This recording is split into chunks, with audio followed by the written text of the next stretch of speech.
कब स्टूडेंट्स, उम्मीद करती हूँ आप सब खैरियत से होंगे। तो आज मैंने आपको इंटर्नशिप के हवाले से बताना है। BS English department 5009 code. सब स्टूडेंट बहुत परेशान थे, हमने इंटर्नशिप में क्या करना है, कब तक करनी है और ये क्यों करनी है। तो इन सब सवालों के जवाब हम आपको देते हैं। सबसे पहले हम अपना जो इंटर्नशिप मैनुअल जो यूनिवर्सिटी ने 5009 कोड का रेडी किया है उसके बारे में थोड़ा सा जान लेते हैं। तो यहाँ पे शुरू में थोड़ा सा इंट्रोडक्शन है, ठीक है। उसके बाद ऑब्जेक्टिव्स ऑफ द इंटर्नशिप है, यानी कि आपको इंटर्नशिप जो है वो क्यों दी गई है, ताकि आप इन चीज़ों को अचीव कर सकें। आपको पता चले कि अप्लाइड लिंग्विस्टिक एंड लिटरेचर क्या है और इसमें आपको एक्सपीरियंस हो सके, इंग्लिश लैंग्वेज में नॉलेज हो सके, लैंग्वेज के बारे में, linguistics, literature and communication in practical context, यानी कि आप प्रैक्टिकली सीख सकें कि इंग्लिश लैंग्वेज को हम किस तरीके से कम्युनिकेट करते हैं दूसरों के साथ, या आप दूसरों को इसके ज़रिए क्या इन्फॉर्म करते हैं, ठीक है। फिर है नेचर ऑफ द इंटर्नशिप, यानी कि ये क्यों होती है और किसके थ्रू दी जाती है। Selection of an organisation for internship, कि एक स्टूडेंट जो है वो कौन कौन सा अपना इंटर्नशिप ऑर्गेनाइजेशन सिलेक्ट कर सकता है इंटर्नशिप के लिए। तो यहाँ पे सब स्टूडेंट थे कि हमें कौन सा जो अपना एजुकेशनल इंस्टीट्यूट हो या क्या हो जहाँ पे हम इजीली इंटर्नशिप कर सकते हैं। तो बीएस इंग्लिश स्टूडेंट्स के लिहाज से काफ़ी ज़्यादा ऑप्शंस होते हैं, लेकिन उसमें है educational institute such as school, college, universities and language institute. अक्सर लैंग्वेज इंस्टीट्यूट जैसे कि आइट्स होते हैं, स्पोकन इंग्लिश होते हैं, उन इंस्टीट्यूट्स में भी आप कर सकती हैं। उसके बाद publishing house, printing press and editorial office, आप वहाँ भी कर सकती हैं।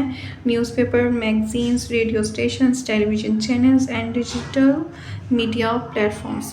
डिजिटल मीडिया प्लेटफॉर्म में भी आप जो है लैंग्वेज इंस्टीट्यूट होते हैं उनको भी ज्वाइन कर सकती हैं, यानी कि ऑनलाइन अगर आप करना चाहती हैं तो उसमें फिर आपके पास ये ऑप्शन आता है। फिर कोई रिसर्च ऑर्गेनाइजेशन है लेकिन हो वो इंग्लिश के ही रिकॉर्डिंग या इंग्लिश के जो भी रिसर्च प्रपोजल्स होते हैं उनके रिकॉर्डिंग्स हो, ठीक है। उसके बाद है नॉन गवर्नमेंट ऑर्गेनाइजेशन से NGOs होते हैं एंड डेवलपमेंट सेक्टर ऑर्गेनाइजेशन होते हैं, उनमें भी कर सकती हैं। ऑफिसेस है और कंपनीज़ हैं डिफरेंट, जहाँ पर आप कम्युनिकेशन करते हैं दूसरों के साथ किस तरीके से, जो उस यानी कि उस कंपनी के जो भी हालात होते हैं उसको अपने एक दूसरे से डिस्कस करना है, और वो भी सब किस में होगा, इंग्लिश में ही होना चाहिए, ठीक है। लेकिन आप सब के लिए जो सबसे बेस्ट ऑप्शन है वो स्कूल, कॉलेज, यूनिवर्सिटीज़, इनमें आप कर लें, ठीक है। फिर आगे है कि government department and public sector organisations, content writing. फिर है जी ट्रांसलेशन एंड इंटरप्रिटेशन सर्विसेज, जैसे कि फाइवर पे आप देखें अक्सर लोग कहते हैं कि हमें इंग्लिश टू उर्दू या उर्दू टू इंग्लिश जो है वो हमें ट्रांसलेट करके दें, तो ये सर्विसेज भी आप दे सकते हैं और ये भी ऑनलाइन हो सकता है। फिर कॉल सेंटर और एंड कस्टमर सपोर्ट सर्विसेज, जहाँ पे हम एक दूसरे से, कॉल सेंटर जो है वो हमेशा आपको पता है आउट ऑफ कंट्रीज़ के लिए बनाए जाते हैं और वहाँ पे हम हमेशा जो है इंग्लिश में ही कम्युनिकेशन करते हैं, तो ये भी आपको ऑनलाइन मिल सकता है। फिर ई लर्निंग प्लेटफॉर्म्स हैं, एजुकेशनल टेक्नोलॉजी ऑर्गेनाइजेशन हैं, यहाँ पे भी आप ऑनलाइन कर सकती हैं, ठीक है। तो फिर उन्होंने ये कहा है कि ये आपको प्रोवाइड की गई है सिर्फ स्टूडेंट की नॉलेज के लिए, ताकि वो अपने जो सिलेक्टिंग ऑर्गेनाइजेशन है सूटेबल जो उन्हें लगे वो उसको सिलेक्ट कर सकते हैं, लेकिन होना इस तरह का ही चाहिए जहां आप इंग्लिश का यूज़ कर सकें। फिर उसके बाद आता है कि working in an organisation as an internee, यानी आपने जो वर्किंग करनी है वहाँ पे वो किस तरीके से करनी है, उसके दौरान आपने क्या कुछ करना है, ये सब है। फिर फोकस ऑफ वर्क, अपने वर्क पे फोकस करना है, उसमें ज़्यादातर आपको रिलेटेड जो भी है, यानी कि सब यहाँ पे लिखा है such as content communication, teaching, editing, translation, research और मीडिया रिलेटेड वर्क ही होना चाहिए, यानी कि कम्युनिकेशन स्किल्स ज़्यादा होते हैं इंग्लिश में, ज़ाहिरी बात है।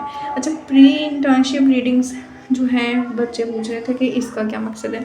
अच्छा देखिए, इसका मकसद है जब भी आप कहीं भी जॉब करते हैं ना, आप उसकी तैयारी, जैसे अब है प्री वेडिंग्स आ गई हैं हर चीज़ में प्री इंटर्नशिप। अब प्री इंटर्नशिप जैसे कि आपने किसी भी इदारे, कोई भी टीचर है ना वो पहले से सब कुछ नहीं सीख के आता, तो आपने क्या करना है, उसमें अपनी रिसर्च करके जाना है उस इदारे को में। आपको अगर आप किसी स्टूडेंट को बुक पढ़ा रही हैं तो आपने अपने जो प्रोफेशनल रिक्वायरमेंट्स हैं उन रिस्पॉन्सिबिलिटीज़ को पहले से ही अपनी एक वर्क प्लेस बनाएं, अपने लिए डायरीज़ बनाएं, उनमें लिखें मैंने आज एक इंटर्नशिप रिपोर्ट रेडी करनी है आपने, जिसमें आपने बताना है मैंने आज ये पढ़ाया था, वो सब आपने नोट करना है। फिर है internship work plan 6 weeks. The internee में develop a structure work plan to follow during the internship period. तो वो क्या है, फर्स्ट वीक में आपने ओरिएंटेशन एंड इंट्रोडक्शन, यानी कि introduction to the organisation and its staff. उसके बाद आपने स्ट्रक्चर, ऑब्जेक्टिव्स, पॉलिसीज़ देखनी है, वहाँ की इन्वायरमेंट देखना है, ऑफिस प्रोसीजर्स देखने हैं, वहाँ पे क्या टाइमिंग है, identification units for internship work, observation of professional communication practice within the organisation. फिर है जी वीक 2 में आपने क्या करना है, ठीक है, ये सारे आपके टास्क होंगे, उसमें आपने क्या डॉक्यूमेंट्स तैयार करने, मैनुअल्स तैयार करने होंगे, रिपोर्ट्स, कम्युनिकेशन मटेरियल, यानी आपने स्टूडेंट्स के साथ कम्युनिकेशन की या स्टाफ के साथ की, वो सब मटेरियल आपने, यही फिर एंड पे आपकी रिपोर्ट के काम आएगा, ठीक है। अपनी सारी ड्यूटीज़ जो है वो आपने अंडर सुपरविज़न करनी है। आगे है week 3 practical engagement and skill development. तो active involvement in assign task such as teaching assistant, content writing, editing, translation और कम्युनिकेशन सपोर्ट। फिर प्रैक्टिकल लैंग्वेज रिलेटेड वर्क होनी चाहिए, ठीक है, आपको उसके बारे में नॉलेज होनी चाहिए। देन आपने 4 वीक में advance engagement and data collection, यानी कि वहाँ पे आपने जो भी काम किया उसका सारा डाटा अपने पास रखना है, कौन सी रिस्पॉन्सिबिलिटीज़ जो हैं आपने वहाँ पे की हैं। फिर है वहाँ पे वीक 5 जिस पे आपने एनालिसिस एंड रिफ्लेक्शंस, उसमें आपको ये सब वर्क करने होंगे, ठीक है। और वीक 6 में आपको रिपोर्ट राइटिंग एंड फाइनलाइजेशन, यानी कि लास्ट वीक है, यानी कि आपकी जो इंटर्नशिप है वो 6 वीक की है। उसके बाद है guideline for writing an internship report.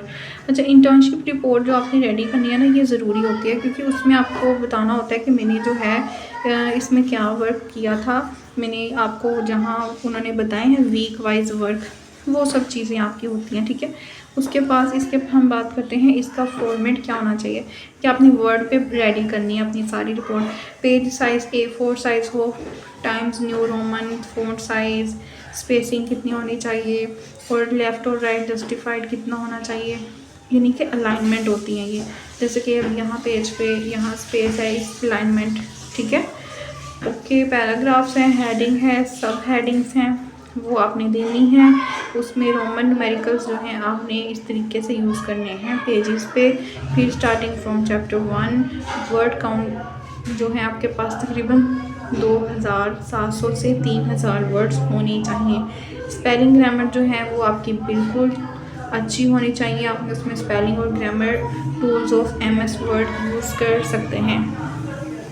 फिर उस पर अच्छा, जब आपने उस पर रिपोर्ट रेडी करनी है उसका फॉर्मेट किया, सबसे पहले आप टाइटल पेज देंगे, फिर सर्टिफिकेट ऑफ इंटर्नशिप ट्रेनिंग, उसका जो सर्टिफिकेट है उसके बारे में बताएंगे, acknowledgement, table of content, list of table and figures, executive summary, ठीक है। इस तरीके से आपने चलना है। फिर है content of the internship report, तब उसके जो कंटेंट होगा इंट्रोडक्शन टू ऑर्गेनाइजेशन, जिस ऑर्गेनाइजेशन में आपने की है उसको आपने बताना है, उसकी सारी हिस्ट्री बतानी है, उसका सारा स्ट्रक्चर, फंक्शन जो भी आपने वहाँ किए, और ये तकरीबन 500 वर्ड्स का होना चाहिए।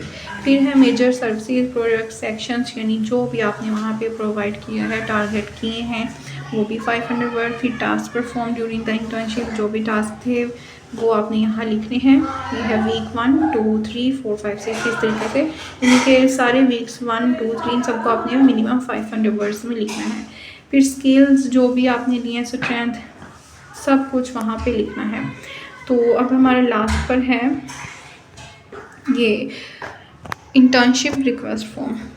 यहाँ पे आपने अपना स्टूडेंट नेम लिखना है, मिसाल के तौर पे मैं आमना ज़ुबैर लिख दूँ, और रजिस्ट्रेशन नंबर। अच्छा, रजिस्ट्रेशन नंबर वही है जो आपका रोल नंबर होता है, वही जो आपका CMS portal ID LMS ID, वही आपका रजिस्ट्रेशन नंबर। सेमेस्टर आपका 3rd है वो लिखना है, अपना कॉन्टैक्ट नंबर, अपना ईमेल एड्रेस लिखना है। ईमेल एड्रेस आप अपना पर्सनल लिख सकते हैं, ठीक है। अच्छा, अब जहाँ आपने डिटेल ऑफ द ऑर्गेनाइजेशन, यहाँ पे आपने क्या करना है, name of the organisation, organisation का नेम, जैसे गवर्नमेंट गर्ल हाई स्कूल है यानी गवर्नमेंट एरिया तो वो कोई कॉल सेंटर है तो उसका नाम लिख देना है। फिर एड्रेस ऑफ ऑर्गेनाइजेशन, उसका एड्रेस बताना है किस जगह पर है, मिसाल के तौर पर फैसलाबाद, लाहौर, और फिर किसी मतलब जगह पे है वो डेजिनेशन में आपने लिखना है, ठीक है। इधर आपने एड्रेस ऑफ ऑर्गेनाइजेशन लिखना है। अच्छा जी, फिर कॉन्टैक्ट पर्सन नेम, यानी कि वहाँ पे आपने जिस पर्सन का हेड है जो भी है वहाँ के सीनियर, उनका यहाँ पे कॉन्टैक्ट लिखना है, कॉन्टैक्ट नंबर लिखना है और ईमेल लिखना है। उसके बाद है इंटर्नशिप डिटेल। 6 वीक्स की आपकी इंटर्नशिप है। आपने इसमें जो स्टार्टिंग डेट है वो लिखनी है, जिस डेट को स्टार्ट करना है वो डेट यहाँ मेंशन करनी है। फर्स्ट करें आपने 1 जनवरी से स्टार्ट किया तो 1 मार्च तक आपने करनी है, तो फर्स्ट पे आप 1 जनवरी एंड सेकंड पे एंडिंग डे 1 मार्च लिख सकते हैं, ठीक है। एरिया यानी कि जिस एरिया में आप कर रहे हैं उसको आपने लिखना है। फिर यहाँ पे आपने अपने स्टूडेंट अपने सिग्नेचर करेंगे और यहाँ पे आपने अपनी डेट जो है वो लिख देनी है, ठीक है।